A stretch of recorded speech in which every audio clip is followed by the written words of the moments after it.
So good evening, everyone, and sorry that the tea break has been culled out of the program. Brenda's as the villains of the piece, but so it is. Um, this morning when I was coming to the venue, and I was talking to a friend who's also an author and who's also speaking here tomorrow, he said, "Oh, you're doing a session?" I said, "Yeah." "Which one?" I said, "The Business Sutra with Devdutt Pattanaik." He cracked up. He said, and I'm going to say this in Hindi because that's the way he said it. "Pure Chennai mein ek tum hi mili ho, Devdutt se baat karne ke liye." In the sense that, couldn't they find someone better? Because mythology is something that Devdutt and this friend of mine have educated me on. I wasn't brought up on that. So I'll have to grant him that he's not only here as one of the iconic, business writers, I'm putting it in a very succinct way, but also someone who inspires. Someone who's a doofus like me to learn about business and how to look at it so simply. Because the focus, and why I'm saying this is because the focus of this session is the Business Sutra, the very Indian approach to management. Let me put it another way. If you do the usual technical lingo these days, or IT lingo these days, is what I hear bandied about in my office all the time, Google search words. So for Devdutt, the Google search words are myths, stories, beliefs, symbols. And that's Devdutt. And his new book, which is coming out in the first week of March, The Business Sutra, is about this. He's gone past the Hindu, the Jain, the Buddhist texts, played around with myths from there. He's contemporized them to a language which, as I said, people with no business acumen like me will understand and get guided by. And not just guided by, inspired also. So because when he talks about it, he says, if you want to chase wealth, then your business arena is a ranabhumi. Ran is war. And if you want to attract wealth, then your business arena becomes your rangbhumi, which is your playground. So that is the joy that the Business Sutra gives you, to put it very, very simply. But I'm going to ask Devdutt, you want to run us through the slide first? Or? Well, these are the, this was supposed to be the launch of the book, but it's in the press. It's 3 sections. The first section is asking the very obvious question, what has beliefs got to do with business? Because somewhere along the line, the word belief is associated with religion, with spirituality, and it seems nothing to do with the material world. So I wanted to clarify what does this word mean, basically immerse myself in this word. Also very particularly, I have a very interesting designation called Chief Belief Officer. And I'm invited to a lot of conferences because of this, so where I have to explain it. So finally I've decided to put it down on paper. The second point was the notion that management science, which is taught today, is rational and logical. It is not. It is completely rooted in Western mythology, very specifically Greek mythology and biblical mythology. And only a mythologist can see it. Nobody else can. So the assumption is it is rational. It is not rational at all. And I wanted the second chapter to draw attention to this fact, that how it is structured. And so it cannot work in a global village. You need other ways of looking at business too. And since China is so exciting, I decided to compare and contrast Western, Chinese and Indian beliefs. The Indian beliefs the way I saw it.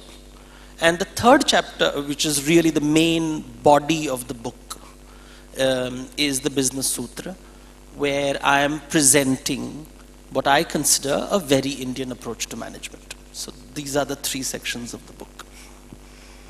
So what intrigues me more is this very, see, it's an Indian approach, it's an Indian approach. What is this very Indian approach? Well, at the very least, to make people smile. At the Come on, second, guys, put on your best smiles. hopefully it will make people, it will draw you to pick up the book, because everything that makes you smile, you are drawn by. That's what excites you. But at a technical level, I have read a lot of books where there is a desperate attempt to force fit Indian thought into a Western template. So corporate social responsibility becomes dhan, dharma becomes ethics, and that was not the right language. And I wanted to question the very the assumption is the Western thought is default. And we have to somehow intellectually submit to it.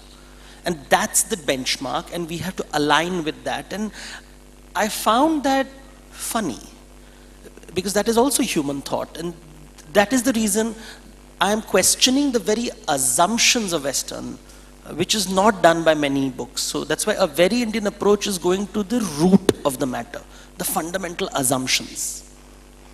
So when you're saying that Western thought is something that we, yes, you're right when you say it, that we do accept it by default.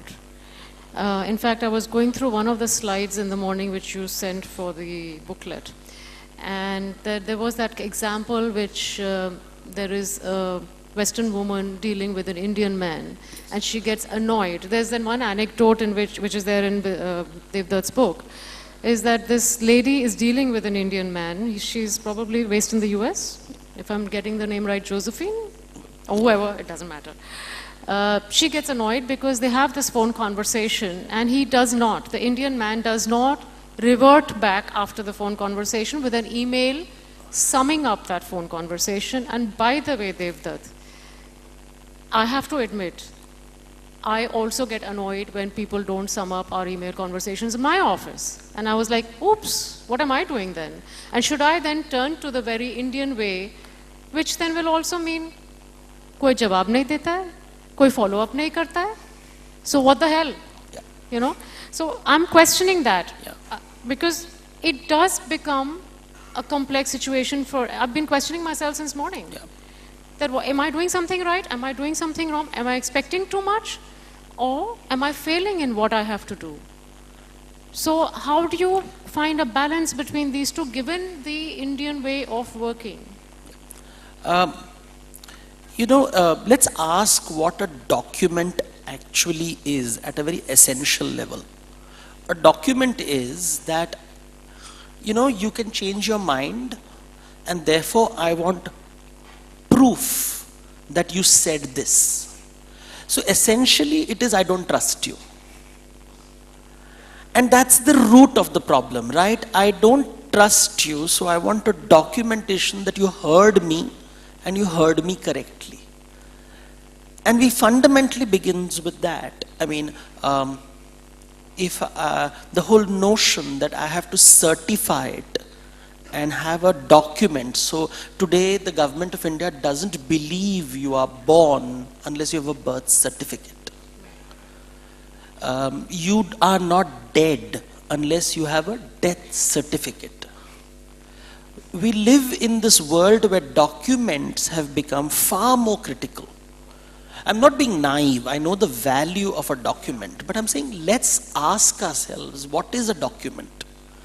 And one of the fundamental problems that you face in the IT industry is the people who code very well are not very good writers, and they have to document, and they hate it. But you have to document because America wants it that way. We want everything to be documented, because then all the knowledge can be captured in a computer, and then we can do away with human beings, which will never happen. But so are you trying to just go completely on the opposite side and say you're anti-West? No. In fact, to do that would be Western.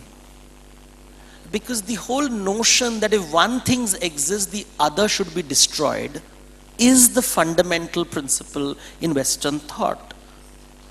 An Indian approach is, thank you. An Indian approach is that also. वो भी चाहिए. So I like rice, I like meat, so I'll make biryani. You know, I like rice and I like dal, so I'll make khichdi. It is not that only rice or only dal, which some health fads suggest. You know, only eat rice or only eat dal. And most Ayurvedic doctors will be horrified at the suggestion. Because each one brings something to the table. What is happening all over the world is that the Western model is being seen as either the only model or the better model, which I don't think is healthy for the planet. And we need to present alternate viewpoints, and if we don't, who will? Otherwise, you end up reading books written by Western scholars about India, which I would classify as science fiction. So are you really dismissing total scholarship from America? Sir. Come on, give us some scandal. It should come out on the front page in the Hindu tomorrow. Are you dismissing American scholars completely? Not completely. Do it. They're quite good. Acha. Quite good. Please note the use of words. But there is a fundamental arrogance which comes with power.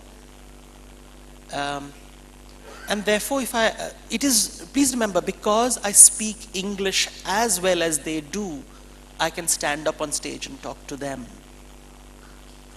And that's tragic, isn't it? Because my knowledge has nothing to do with my language. But I am taking advantage of the fact that I'm good in English, and therefore I can spar with them as an equal. Why should I defend myself? But you're asked to defend yourself. And the narrative structure, so they will construct you the way it is convenient, and then they'll criticize you. So who constructs India? The West. Who criticizes India? The West. And we end up apologizing for it and defending ourselves. That's not healthy for any civilization. It's being done to China.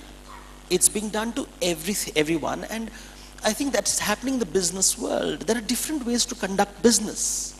There are different ways of looking at wealth. There are different ways of looking at power. And I just want it to be out there. At least people are aware of this rich, complex tradition of India, which needs to be presented in a manner. Every time I write it, I go into rapture. I have tears in my eyes. I can't believe I have discovered it, and I know there is infinite. I know that every time I go back, the same story will reveal something different to me.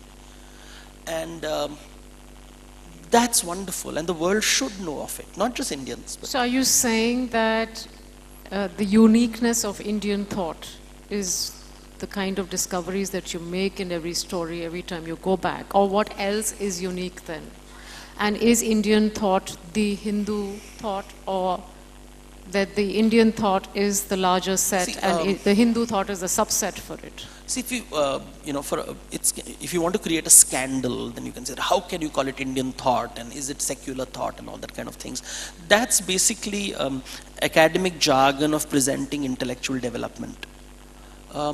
When I use the word Indian thought, I specifically use mythologies of Indian origin, which base themselves on the notion of rebirth. That's my definition that I have taken. Why? Because it is in the subcontinent of India that the idea of rebirth flourished for 1,000 years more. Nowhere else in the world, not even China. In China, it was imported from India via Buddhism. But it is in the subcontinent of India that Jainism emerged, Buddhism emerged, Hinduism emerged. The idea of rebirth, and what does it do to your life? So if I live only once, I want to do things the right way. So I have the whole notion of being right, and therefore the word ethics, the correct way to do things. But if I live infinite lives, I don't have that obligation, because with every life I discover what is right, and what is right for me in this life may not be right for you in your life, and therefore I'm able to see a very diverse way of looking at the same thing. That luxury is not allowed today. Everybody has to function in this one singular way. And everybody uses words like diversity. They don't understand where it comes from. So I had to bring in these words like ethics, which are being used so loosely, social responsibility, which is being used. They're nice words, good words, valid in themselves, but the whole world doesn't function with these definitions. There are other definitions. Right, which brings me to one other slide which was there, sorry, one other, call it a slide only, which was there in your booklet again today, was about, Okay. no, not this one, I'm sorry. Yeah. You want to turn that, No, please? no, not yet. It says that by the way, Devdutt illustrates also himself in his book.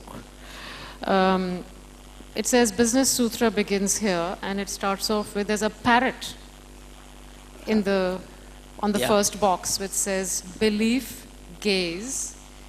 It goes on to the next box, which says behavior. And it goes on to the next box, which says business and goal. And there's a crow at the other end. Yes. And then down below he writes, management science begins here. I want you to tell people, because I thought this was the fundamental thing that you were trying to convey from the beginning of your book, and then it takes off from there. Okay, so what is Business Sutra? Business Sutra basically says, as is belief, so is behavior, so is business. So, jaisa vishwas, vaisa vyavhar, vaisa vyapar. I have to translate So, that. translating it is, the way I see the world impacts the way I do things. So, and how I do things results in the business. So, business is what you do, behavior is how you do it, belief is why you do it. So, now, traditional management model begins with the outcome, the goal. This is what I want to achieve. So I have my vision statement, mission statement, my target, my task. Then I come to people. So people are resources to achieve that objective. Everything is about that objective. That's the most important thing. And that's the end point. Now the reason I've put a crow on top of it, because the crow symbolizes Yama, the god of death. It is also the god of accounting. Because it begins with a numerical calculation of where you want to go. And therefore, so I'm not, and crow is an important thing because it is about measurement. The Indian model is, why do you want to do this work? Figure that out very clearly, based on which you will act in a particular way and you will achieve whatever you want to achieve. And our struggle is, most often we don't know why we are doing what we are doing. And that clarity is embedded in your day-to-day business life. And why we do, you cannot articulate it, because if I'm sitting in front of my boss and the boss asks me, so are you happy with work? What answer can I give him? I have to say, yes, I love the job, unless I've already got a job another place. Right? So if I start now behaving because I believe he is dangerous, and therefore I will lie to him, I become a pretender, which in modern parlance is called a professional. True. And therefore on his side I have kept the parrot, which is the symbol of Kama, the god of desire, love, imagination, dreams, but it is also the parrot which represents parroting. Because many a times we parrot that, this is what I'm supposed to believe in, because we don't know what we actually believe in. So as I said, layers and layers of meaning. I've tried to cut it out, but every time you can go on writing a book only on the parrot. So Only on the parrot. Well, that's fascinating. But tell me, why write about business and management? You are a self-educated mythologist. Yeah. By the way, guys, he used to be a doctor earlier, which is still very hard for me to digest. But business and management, and to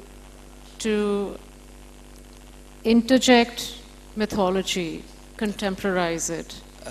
And the best part about Business Sutra is also that it's simply told, very powerful, complex thinking, but very simply told. So the work that's gone in also needs to be, we need to know about it. I began with objective-based management. So when you read Greek mythology, for example, all stories revolved around the notion of a place called Elysium, which is the heaven of heroes. And all heroes work very hard to become heroic so that when they die, they will end up in this wonderful place called Elysium. In biblical traditions, the whole notion revolves around the promised land. The place where I want to go, and everybody wants to go from this terrible place where we live in, through the wilderness, through the oceans, following the prophet who reveals the commandments. And I want to reach the promised land. So it's all destination based. It is goal based. You don't see that in India. In Indian storytelling, I noticed that the approach to it is far more complex. For example, you have Ram, Maryada Purushottam Ram, who follows the rules. There is Leela Purushottam Krishna, who bends and breaks the rules. So I ask people, what do you want in your team, Ram or Krishna? And in Chennai, the answer would be Ramakrishna. But then the story gets even more complex. The story gets complex because Ram follows the rules and he's worshipped. Krishna breaks the rules, he's worshipped. And you are told that they're the same people. Then they will tell you, in the Ramayana there's a villain who breaks the rule called Ravan. And in the Mahabharata there is a villain who follows the rule called Duryodhan. Now choose, you have a rule following hero and a rule following villain. What do you want? So now the approach itself to storytelling is so different. It is not asking about objective, it is asking about intention. Why do you want to do what you do? It is not about following the rule or breaking the rule. It's not about being compliant or not compliant. It's not about audit. It's not, I mean, we have seen in India, the government of India will never be able to arrest a corrupt man because he never breaks the rules. The court is designed to catch Ravan. And the politicians have figured out, be Duryodhan, you will escape. And these are things, of course, this is a political, but it's exactly what happens in the offices. I know people from very large multinational companies who get these complicated templates from the international offices. And I said, can you really fill, because it's a bizarre data which is not available in India. And they said, yeah, for 3 weeks in a month, we do business. And for the last week in the month, we fill this template. And they actually have 2 parallel systems running. An Indian actual business and the template that will make the boss happy. That's the pretender. Duryodhan, professional. So is that how the chaos, the corruption and the divisions in our business world in India get defined? See, when we're trying to force fit these things, when I did my medicine and I didn't want to practice medicine, so I worked in the pharmaceutical industry and then I worked in the healthcare industry for 15 years. And every time I would see this, people would use words like transparency. And every time we would chuckle when we hear this word. And when you'd make presentations to investors, I was working with Ernst & Young and I would help in due diligence. And it was quite hilarious. Because what is actually happening and what you're presenting, there is such a vast gap. But it's obvious the template is more important. The presentation is more important. The packaging is more important. And I said, where is this coming from? And then you suddenly realize the pretender. The Duryodhan. He who follows the rule but is still a villain. But is perceived as Ram. Because he follows the rule. And these things I would know because in my free time I would write mythology. And I would say, this sounds very much like Western mythology. And I was continuously, no, it is a rational, it is a child of the scientific revolution, it is objective, it is mathematics, measurement, and I said, rubbish. This is fantasy, which is marketed in such a wonderful way that we start believing it is real. It's not real, it's a narrative structure, that one day, if I achieve the balance sheet in this particular way, I will be a happy person. You never are, because the next day the shareholder is going to ask you more. And more. And it's never going to end because shareholder is God and the CEO is prophet. And you know what happens to prophets, right? They're crucified. Yeah, but tell me, it's something that's just come to my mind. You're talking about the goal being the focus. Yeah, you have to achieve that particular objective in business. And when you look at the success rates of Western business world, you look at the US stock market, or you walk down Wall Street and you sense that. You sense, you know, even if you're just a pedestrian there, you feel powerful. I don't know, it just seeps into you somehow, and you feel you're one of the richest people because you're walking on Wall Street. But when you're talking about our ways of working, being the Indian ways of working in business and management vis-a-vis the Western way, and even if you're saying you're not debunking that, but if you look at success rates of the Western business empires and you look at what we are achieving, we are still far behind, aren't we? So where do you stand with that? See, first we must be careful. When I'm saying a very Indian approach to management, doesn't mean that's how Indian business function. I've given all four up: Ram, Krishna, Duryodhan, Ravan. So every businessman believes they are Ram, but we know who they are. And every businessman believes they are Krishna when they break the rules, but we know who they are. So we have to be careful that all four options exist. Are they heroes or villains is, you never know. The court can never find out, of course. But what we have to ask ourselves is, sorry, I lost myself there. Let's define success. So now in India, there is a wonderful word called Maya.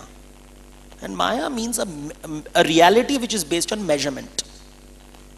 And Satya means a reality which is independent of measurement. Now I have decided that the measure of success is how much money I have in the bank. What if I decide to measure success as number of ecosystems that have been rescued or destroyed? Then suddenly it is not as successful, right? Suddenly it looks very different. Number of cultures that have been destroyed to create marketplaces, if that's the measurement. So what's the measurement that I choose? Is it how many gold watches I can buy? What's the measurement?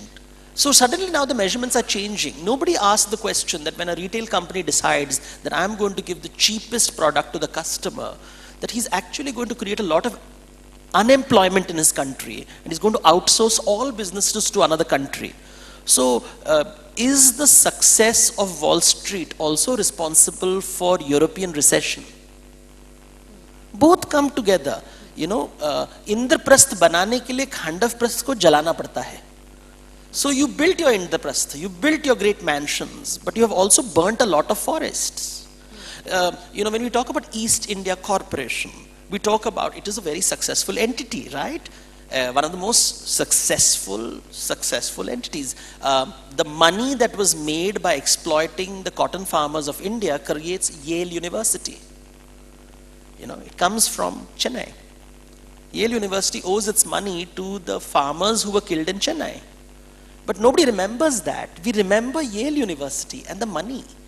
We don't talk about this price, this little price, and that's what people are opening up. And of course in the West they will always see that now bad corporation and good NGO.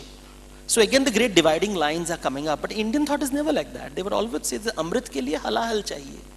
You want Amrit? Halal has to be there. Which means you need a Shiva. Otherwise it will never happen. You want to churn the ocean, get the Amrit and expect halal to be outsourced. It's not happening. Do we have time? How are we doing time-wise?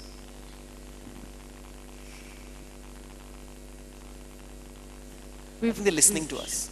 So. Okay, 10 more minutes. I just wanted to ask, you've written about Mahabharata, you're doing something on Ramayana. Business Sutra is all about mythology, which you've picked up from various Indian texts. You've not picked up on Arthashastra. Why? Arthashastra is not mythology. Okay. Yeah. But I have written about the meaning of the word Arthashastra. Arthashastra literally means the science of meaning. It also means economics. It also means politics. It also means philosophy. So it is the quest for Lakshmi, it is the quest for Durga, and it is the quest for Saraswati. All three simultaneously. You can't separate the two. So when somebody studies economics without studying politics, they're not getting the full picture. If you study philosophy without studying economics, then you're not getting the full picture. You can't separate the three things. And that's why this image, if you look at, which is one of the maps that I use in the book to explain where you come from. You begin with the vision statement, which is kama, the desire. Then you have drishti, or the ability to see the measurable world, the world of objective reality, the world of wealth, the world of Lakshmi. But then business is also about divya drishti, the ability to see the invisible, the subjective reality, which is based on power, which is politics. And it is also about darshan, because when you realize the human craving for power, why do we want power? How do we distribute power? How do I exchange power? I will understand the human condition, which is Saraswati, which is identity. Who am I? If I constantly feel inadequate in my life, I will constantly crave for power. And power manifests most beautifully in the tangible world as wealth. So what is called be hungry, be ambitious, is basically saying stay inadequate all your life. And that's a very tragic place to be. And therefore the last chapter, which talks about Yama's balance sheet, because Lekha Jokha, which is called in Hindi, Lekha Jokha is the accounting book written by Yamaraj, the god of death.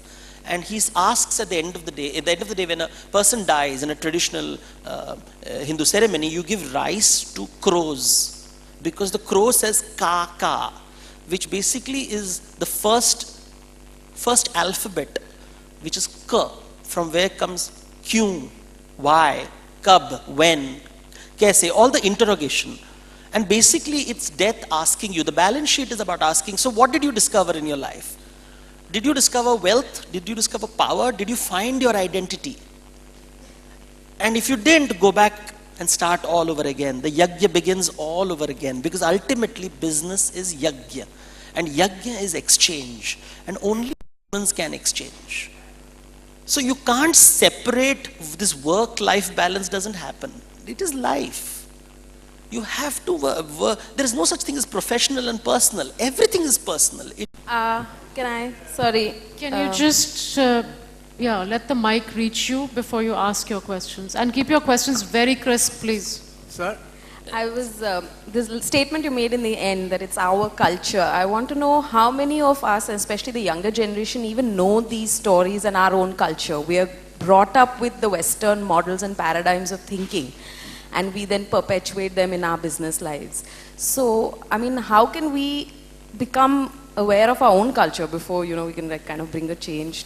Well, step one, buy my book. Yeah, that I plan to do. Step two, I think, listen to stories. Look beyond the cosmetic.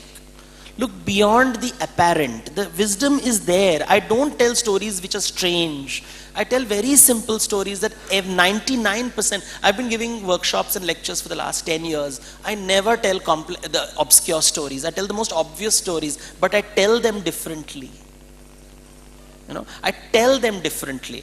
Let me give you an example. Can I be indulged? Can I tell a story? Is it allowed? Yes. Yeah. So I'll tell you a story which I use in corporate workshops. Okay, this is what I use in hardcore corporate workshops. I'm explaining the concept of darshan. Darshan is to see the subject. It's basically in English, it's called customer insight. But I'll call it darshan. Dekho, look. So Sita has been kidnapped, and Ram is going through the forest in search of her. The only piece of information he has is she's been taken in the southern direction. So he's walking in that direction. He's not eating, he's not sleeping, he is not drinking, he's just walking in that direction. He's followed by Lakshman. And after several days he's walking, suddenly a lady walks up to him and says, "You look tired, stop." So he stops. "Sit down." So he sits down. She says, "You look hungry. Let me feed you. I've got some berries." So she gives him a berry, and she bites it and gives it to him. And she bites another one, throws it away. She bites the third one and gives it to the brother Lakshman. And Lakshman recoils in horror. And he says, "You are a mannerless woman.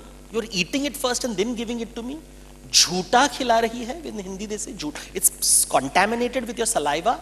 And who are you giving it to? You're giving it to Ram, Prince of Ayodhya. Really a horrible woman. And Ram looks at Lakshman and says, Lakshman, darshan karo. Look at what you saw and look at what I saw. Same data points, different analysis. What did I see? We are two men carrying weapons in the forest, walking aggressively. How many women you think will approach us? This woman approaches us. She's very brave. So I see a brave woman in front of me. Why is she stopping us? Because not for her benefit, but for our benefit. She wants to feed us. Is she obliged? No, she is not. Yet she is feeding us. So not only she is a brave woman, she is a very kind woman. And third, why is she biting into the berry? Because she wants to get us to get the tasty food. So she is a not only brave, not only kind, but a good host. This is what I see. And what do you see? A woman without manners. What manners? Manners that you learnt in the palace. Why should she know it when she's in the jungle? And you think she is insulting Ram of Ayodhya. How does she know who I am? I'm a stranger to her. We see the same thing, or do we? तुम दर्शन नहीं करते हो. That is why you are Lakshman and I am Ram. Hello, sir. And that's what I try to. Let me finish the story now. And that's the whole idea. A simple story, Shabri's story, we all know. How you tell the story, that's where the magic lies. The wisdom is embedded in the story.